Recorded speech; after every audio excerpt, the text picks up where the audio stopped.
Kanchipuram Vakula silks నాణ్యత మా ప్రాధాన్యత. మదీనాగూడ, మియాపూర్, హైదరాబాద్ లో త్వరలో శుభారంభం. నమస్తే, వెల్కమ్ టు ఐ డ్రీమ్. నేను మీ Lakshmi. Grey hair yes, white hair కనిపించిందంటే ఆ వయసు వస్తుంది కదా, ఆ మాత్రం కనిపించవా ఏంటి అనేవాళ్ళు. ఇప్పుడు మాత్రం ఏజ్తో సంబంధం లేదు, చిన్న పిల్లల నుంచి పెద్దవాళ్ళ వరకు అందరూ గ్రే హెయిర్తో ఇబ్బంది పడుతున్నారు. కొన్ని రీజన్స్ హెరిడిటరీగా ఉండొచ్చు, లేకపోతే విటమిన్ డెఫిషియన్సీ కావచ్చు, లేకపోతే రకరకాల ఇష్యూస్, కారణాలు ఏవైనా. మరీ ఏజ్లో ఉన్నప్పుడు కూడా గ్రే హెయిర్ కనపడితే ఎంత కాన్ఫిడెన్స్ పోతుంది కదా.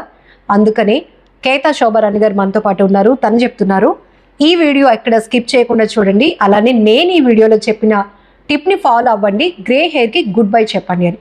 మరి ఇంత కాన్ఫిడెన్స్గా చెప్తున్నారు అంటే ఇక్కడ ఏవో ఇంగ్రీడియంట్స్ కూడా రెడీగా పెట్టారు శోభారాణి గారు. ఆ టిప్ ఏంటో, ఈ ఇంగ్రీడియంట్స్ ఏంటి, ఎలా మిక్స్ చేయాలి, ఎలా వాడాలి అన్ని తెలుసుకుందాం ఈ వీడియోలో. నమస్తే అండి శోభారాణి గారు. నమస్తే అండి లక్ష్మి గారు. ఎస్, గ్రే హెయిర్ అనేటప్పటికి హెయిర్ ఎంత పొడుగ్గా ఉండి బ్లాక్ గా ఉండి ఒక్కటి ఉంటే చాలు, ఇంకా అందరి కళ్ళు అబ్బా వైట్ హెయిర్ వచ్చేస్తోందని పాయింట్ అవుట్ చేసి అడుగుతారు. ఏం చెప్తారు ఈ టిప్ లో? అంటే ఈ వీడియోలో ఏదో చాలా కాన్ఫిడెంట్ గా ఉండొచ్చు మీరు అందరూ అంటున్నారు. అవును, ఖచ్చితంగా. ఎందుకంటే గ్రే హెయిర్ అనేది మీరు చెప్పినట్టు ఏజ్ తో సంబంధం లేదు. చిన్న పిల్లల నుంచి, అంటే ఇదివరకు రోజులైతే 40+ 50+ వచ్చేది, ఇప్పుడు ఏంటి 13, 14 టీనేజ్ నుంచి వచ్చేస్తుంది కదా. స్కూల్కి వెళ్ళే పిల్లలు వాళ్ళు చాలా ఇబ్బంది పడుతున్నారు అనమాట. సో అలాంటప్పుడు మన హోమ్ రెమెడీ ప్యాక్స్ ఏ విధంగా వేసుకోవచ్చు అనేది ఇప్పుడు చెప్తున్నాను అనమాట. ఎందుకంటే గ్రే హెయిర్ ని కంట్రోల్ చేయాలంటే ఆల్మోస్ట్ అందరూ డైకి వెళ్తారు. డై అంటే కెమికల్ లేకుండా ఉండదు. సో కెమికల్ ఫ్రీ అయిన మన హోమ్ రెమెడీస్ ఏ విధంగా ప్రిపేర్ చేసుకోవచ్చు అని ఇప్పుడు చెప్తున్నాను అనమాట. అంటే డై వాడుతున్నప్పుడు కూడా మనకు ఒక రకమైన కాన్ఫిడెన్స్ పోతుంది. అవును, అంటే ఇంత చిన్న ఏజ్ లో మనం డైస్ వేసుకోవడం, కలర్, ఇదంతా పెద్ద సమస్య. సో ఇంట్లో ఇవన్నీ ఉండే ఇంగ్రీడియంట్స్. అవును, అన్ని ఎట్లా ప్లాన్ చేస్తారు? ఇది ఎలా అంటే, ఇది నేను ఎందుకు చెప్తున్నానంటే ఇక ముందు రాకుండా అన్నమాట, అంటే ప్రివెన్షన్ అంటే ఇది ఇంకా రాకుండా అది బెటర్ కదా. హెరిడిటరీ ఉన్నది అనుకోండి, పిల్లలకి ఆటోమేటిక్ గా వచ్చేస్తుంది. సో ముందు నుంచి మనం రాకుండా ఇలాంటి ప్యాక్స్ గాని అప్లై చేసినట్లయితే గ్రే హెయిర్ కంట్రోల్ చేసినట్టే కదా ఆటోమేటికల్లీ. సో ఇప్పుడు చూద్దాం ఏ విధంగా. ఇప్పుడు ఆనియన్ అంటే ఉల్లిపాయలు ప్రతి ఇంట్లోనే ఉంటాయి కదా. ఉల్లి చేసిన మేలు తల్లి కూడా చేయలేదు అంటారు కదా. ఉల్లిపాయ అనేది అంత పవర్ఫుల్ మనకి, సో అంత మంచి ఉపయోగం ఉంటుంది అనమాట.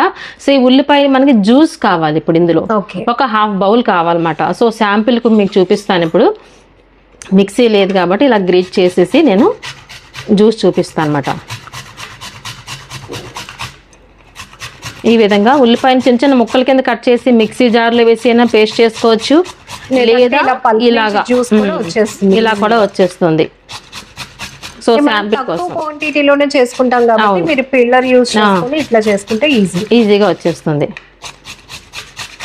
ఇప్పుడు ఇక్కడ కూడా డౌట్ ఉంది, అంటే మీరు చెప్తున్న ఈ టిప్ మాకు ఎక్కడో అక్కడక్కడ ఉంటుందండి వైట్ హెయిర్.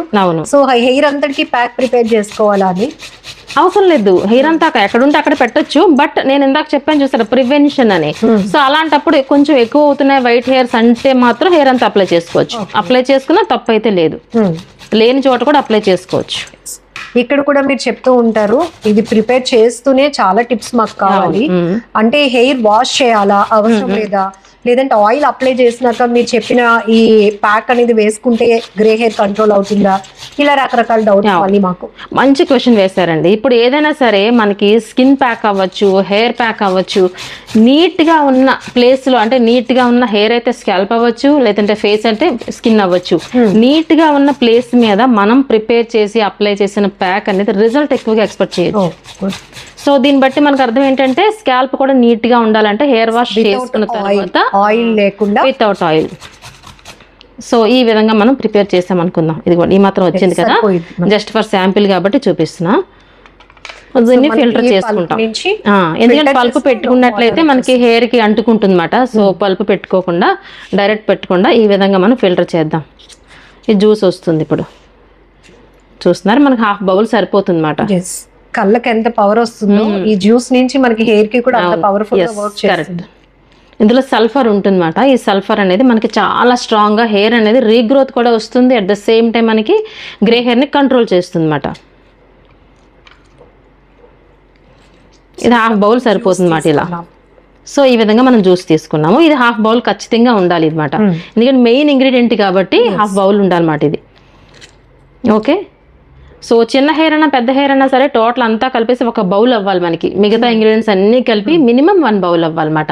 ఎందుకంటే హెయిర్ లెంగ్త్ అంతా అక్కర్లేదు, మనకు ఫస్ట్ ఆఫ్ ఆల్ కావాల్సింది స్కాల్ప్ మీద ఉన్న హెయిర్ కాబట్టి మినిమం 1 బౌల్ ఉండాలి.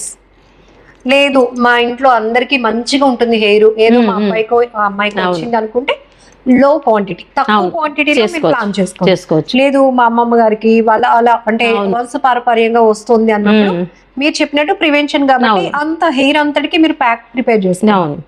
నెక్స్ట్ ఇంగ్రీడియంట్ ఏంటంటే మెంతులు. చూసారా, మెంతులు అనేవి కూడా నానబెట్టలేదు, డైరెక్ట్ మెంతులు. ఈ మెంతులు ఇలా తీసుకోకూడదు, మెంతులు రోస్ట్ చేసి ఇలా తీసుకోవాలి. చూసారా, అందుకే ఈ పక్కన పెట్టానమాట. ఇవి మనం గుర్తుపట్టట్లేదు కాబట్టి అసలు మెయిన్ ఇవి రోస్టెడ్ మెంతులు మాట. ఇవి చూసారా, రోస్టెడ్ అయిపోయి ఇలా ఉండాలి ఈ మెంతులు. సో ఇలా ఉండాలన్నమాట. ఇది కూడా మనకి ఒక 2 టేబుల్ స్పూన్ తీసుకోవాలి, కనిపిస్తుంది కదా. సో దీన్ని ఏం చేస్తామంటే నీట్ గా మనం పౌడర్ చేసేసుకోవాలి దీన్ని. ఓకే, ఈ పౌడర్ ఒక 2 టేబుల్ స్పూన్ అనుకోవాలి. ఈ ఆనియన్ జ్యూస్ లో ఈ మెంతుల పేస్ట్ 2 టేబుల్ స్పూన్ రోస్టెడ్ అవ్వాలి.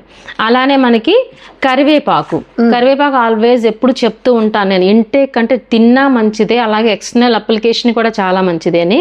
ఈ కరివేపాకు కరెక్ట్ అంతే. ఎవరు చెప్పండి, ఎవరు తిన్నారు? ఎవరు తినట్లేదు. ఇలా తాలింపుల్లో ఉన్న పక్కన పెట్టేస్తున్నారు. అందుకే నేను ఎప్పుడు చెప్తూ ఉంటాను చట్నీస్ లో యాడ్ చేయమని చెప్తూ ఉంటాను. అందుకే సో ఈ కరివేపాకు ఏం చేస్తారంటే పచ్చిదే.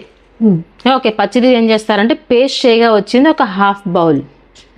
ఓకే, ఈ కరివేపాకు కూడా చక్కగా మనం దంచేద్దాం. కరివేపాకు కూడా ఇప్పుడు అంతా పెస్టిసైడ్ కాబట్టి క్లీన్ చేసుకుని శుభ్రంగా దంచేసిన పేస్ట్ ఒక 1/2 బౌల్ అవ్వాలి. ఓకేనా, 1/2 బౌల్. ఆ తర్వాత ఏం చేస్తామంటే పెరుగు కూడా తీసుకుంటాము 2 టేబుల్ స్పూన్. మాయిశ్చరైజింగ్ అంతే, మాయిశ్చరైజింగ్. ఇప్పుడు చూసారా, పెరుగు ఇందులో యాడ్ చేద్దాము. 2 టేబుల్ స్పూన్స్ పెరుగు తీసుకుందాం. ఓకే, సో ఇది ఏం చేద్దామంటే పౌడర్ కాలేదు కాబట్టి డైరెక్ట్ గా వేసి చూద్దాం. జనరల్ గా అయితే మనం పౌడర్ ప్రిపేర్ చేసుకుని వేస్తాము. ఇప్పుడు మనం డైరెక్ట్ గా వేస్తున్నాను. జనరల్లీ అయితే మనకి పౌడర్ చేసుకుని వేస్తాం. ఓకేనా, మెంతులు మీరు పౌడర్ చేసి యాడ్ చేసుకోండి. ఓకే, మీరు ఈ టిప్స్ వెరీ క్లియర్ గా ఫాలో అయితే 100% రిజల్ట్ వస్తుంది. స్కిప్ చేసేసి మధ్యలో ఇవేదో మెంతులు కలిపేశారు కదా, మేము అలాగే కలిపినప్పుడు ఇది పట్టలేదు అట్లా అనొద్దు.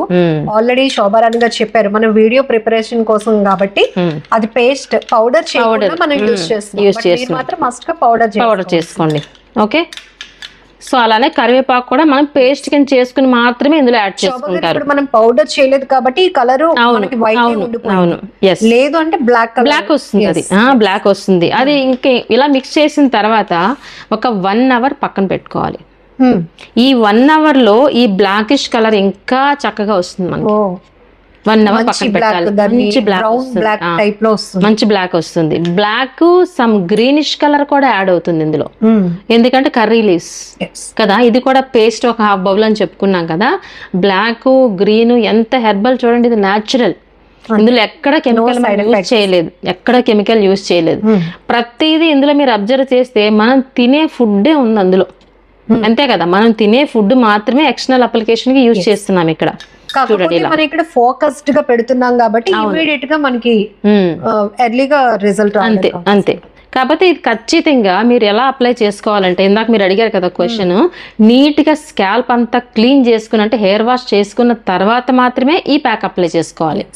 సో లెంగ్త్ హెయిర్ ఉందనుకోండి, మనకి ఈ మాత్రం క్వాంటిటీ అక్కర్లా. మనకి ఫస్ట్ ఆఫ్ ఆల్ కావాల్సింది స్కాల్ప్ మీద, అంతే కదా. స్కాల్ప్ లోనే హెయిర్ స్టార్ట్ అవుతుంది కాబట్టి స్కాల్ప్ కి అప్లై చేయడానికి ఈ మాత్రం బౌల్ సరిపోతుంది. సో అప్లై చేసిన తర్వాత అట్లీస్ట్ 30 మినిట్స్ అలానే ఉంచాలి, ఒక హాఫ్ ఎన్ అవర్ తర్వాత షాంపూ వాష్ చేసుకోవచ్చు. అండ్ శోభారాణి గారు ఎప్పుడు ఏ వీడియో చెప్పినా సెల్ఫీ ఛాలెంజ్ చెప్పి, ఎందుకంటే మనం ఏదో రాస్తున్నాం అప్లై చేస్తున్నాం ఇంకా మనకి రిజల్ట్ రాలేదు అని అనుకోకుండా మీరు యూజ్ చేస్తున్న కొద్ది ఈ ప్యాక్ ట్రై చేస్తున్న కొద్ది మీకు రిజల్ట్ ఎలా ఉంటుందో చెప్పడానికి ఫస్ట్ మీ ప్రాబ్లం ఏదైతే ఉందో జస్ట్ క్లిక్ చేయండి. తర్వాత మీరు చెప్పినట్టు ఇది వీక్లీ వన్స్ ఆర్ ట్వైస్ వారానికి 2 సార్లు అప్లై చేస్తూ 2 months అట్లా ట్రై చేయండి. ఆటోమేటికలీ ఆ గ్రే హెయిర్ కలర్ అనేది బ్లాక్ లోనికి రావడానికి వచ్చేస్తుంది. 100%. ప్రివెన్షన్ ఇక ముందు కూడా రాకుండా ఉంటాయి అన్నమాట. ఓకే కదా, ఇది కూడా మనకి మీరు అన్నట్టు ఇందాక హెయిర్ మాయిశ్చర్ అవుతుంది, నెక్స్ట్ గ్రే హెయిర్ కంట్రోల్ అవుతుంది, హెయిర్ ఫాల్ కూడా కంట్రోల్ అవుతుంది. ఎందుకంటే ఇందులో ఆనియన్ ఉంది కదా, హెయిర్ ఫాల్ కూడా కంట్రోల్ అవుతుంది. ఇన్ని బెనిఫిట్స్ ఉన్న ప్యాక్ ప్రిపేర్ చేయడం కూడా చాలా ఈజీ కదా, ఈజీగా. జనరల్లీ డాక్టర్స్ కూడా చెప్తారు ఈ ఆనియన్ అనేది స్కాల్ప్ మీద ఇచ్చేస్తే కొంచెం హెయిర్ గ్రోత్ కూడా వస్తుంది. సో ఇన్ని ఉపయోగాలు ఉన్నాయి అన్నమాట, మల్టీ యూజెస్. సో ఒకే టిప్ లో అది కూడా జస్ట్ మీరు ఎంత టైం కూడా ఎఫర్ట్ చేయ అవసరం లేదు, ఇవన్నీ ఇంట్లోనే ఉంటాయి కాబట్టి అమ్మ వాళ్ళైతే హ్యాపీగా మనకి ఉన్న ప్రాబ్లమ్ కి ఈజీగా వాళ్ళు ఎంతకైనా కష్టపడడానికి ట్రై చేస్తూ ఉంటారు, బట్ ఈజీగా తయారు చేసి ఇచ్చేస్తారు మనకి, అప్లై చేసుకుంటే సరిపోయింది. సో అలాగని ఇవి మీరు ఫాలో అయిన తర్వాత మీకు రిజల్ట్ ఎలా వస్తుంది, ఇంకా మీకేమైనా ఐడియాస్ ఉండి లేకపోతే మీకేమైనా డౌట్స్ ఉండి ఈ వీడియో కావాలి, ఇలాంటి ఇన్ఫర్మేషన్ మాకు కావాలి అనుకున్నా కూడా మీరు కామెంట్ లో మెన్షన్ చేయొచ్చు. థ్యాంక్ యూ సో మచ్ అండి. వెల్కమ్ అండి.